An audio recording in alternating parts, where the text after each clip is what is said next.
मंत्री ठेकेदार तो कहता है कि पहले ही हम मंत्री जी को वहाँ दे देते हैं। एक ठेके के सामने ठेकेदार कोई मुझे कह दे, आप क्या बात करते, बुला लो उसको।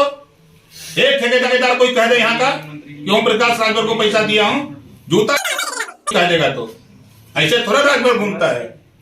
वो लोग हैं जो गलत करते हैं, वो बोलते हैं। मंत्री ठेकेदार तो कहता है कि पहले ही हम मंत्री जी को वहाँ दे देते हैं। एक ठेकेदार बुला लो मेरे सामने, कोई मुझे कह दे, आप क्या बात करते, बुला लो उसको। एक ठेकेदार कोई कह दे यहाँ का कि ओम प्रकाश राजभर को पैसा दिया हूँ, ऐसे ठेकेदार को कोई कह देगा तो ऐसे थोड़ा राजभर घूमता है। वो लोग हैं जो गलत करते हैं, वो बोलते हैं। अब संशोधन अधिनियम क्या लगता है, जेपीसी की जो बैठक है उसमें चल रही है, 3 राज्यों पे जेपीसी जो असंतुष्ट है उससे, देखिए फिर हम डेली लखनऊ रहते हैं या कहीं रहते हैं तो 5, 6, 10, 15 शिकायतें आ जाती हैं। जो मुसलमानों में मजबूत मुसलमान है वक्फ बोर्ड की जमीनों पर वही कब्जा किए और वो उनकी नियमावली है कि इसी भवन को अगर वो आके कह दें कि ये वक्फ बोर्ड की जमीन है तो फिर ले जाकर एप्लीकेशन दे देंगे कि इसको खाली कराओ। इसी में संशोधन है। 1359 फसली में अगर आपका नाम है तो आपकी जमीन है, अगर नाम नहीं है तो फिर आप बिना वजह किसी की जमीन पर दावा नहीं कर सकते। ये संशोधन है। अब आप बताइए कि संशोधन में क्लास चल रहा है, लेक्चरर हैं, लेक्चर देना शुरू किए, नमाज का टाइम हो गया, आप क्लास छोड़ के चले जाएंगे आप नमाज पढ़ने। तो सिस्टम है, इस्लामिक सिस्टम है कि माफी है नमाज में कि आप दूसरी नमाज में उसको पढ़ सकते हैं, ऐसी व्यवस्था है। ये संशोधन हो रहा है तो क्या दिक्कत है। ये तो देखिए जो वक्फ बोर्ड में संशोधन हो रहा है वो महिलाओं के लिए, नौजवानों के लिए, गरीब मुसलमानों के लिए, उनके हित के लिए हो रहा है। विरोध वो लोग कर रहे हैं जो वक्फी जमीनों पर कब्जा करके बिना वजह वो अवैध संपत्ति का इकट्ठा कर रहे हैं, वो लोग विरोध कर रहे हैं। आपने जो लेटर लिखा है जांच के लिए सड़कों के लिखा है, आखिर मतलब इस तरह की नौबत क्यों आई? देखिए नौबत जब आप शिकायत करते हैं कि सड़क ठीक नहीं बनी है तो नौबत पैदा होती है।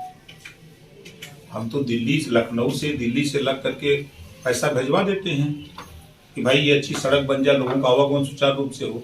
अगर ठेकेदार उसको सही ना बनावे तो फिर आप हमसे शिकायत करते हैं कि कार्यक्रम आयोजित था,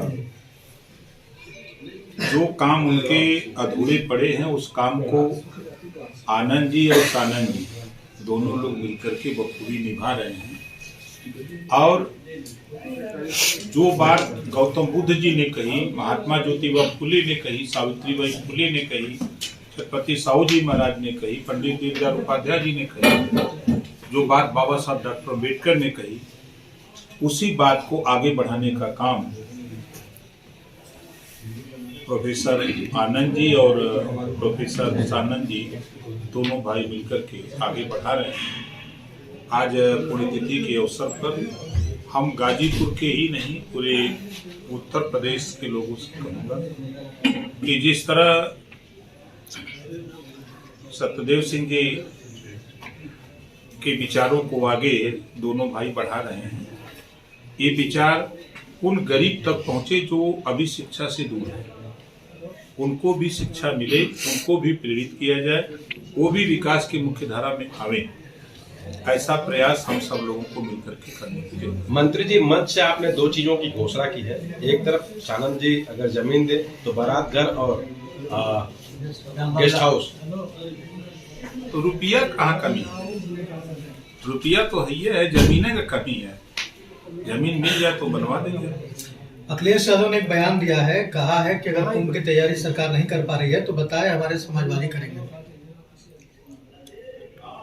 अब क्या कहें हम समाजवादी पार्टी को। समाजवादी पार्टी की सरकार में कितने लोग मरे थे जरा उनसे पूछ लीजिए। कुंभ में ही कितने लोगों की जाने गई थी, उनसे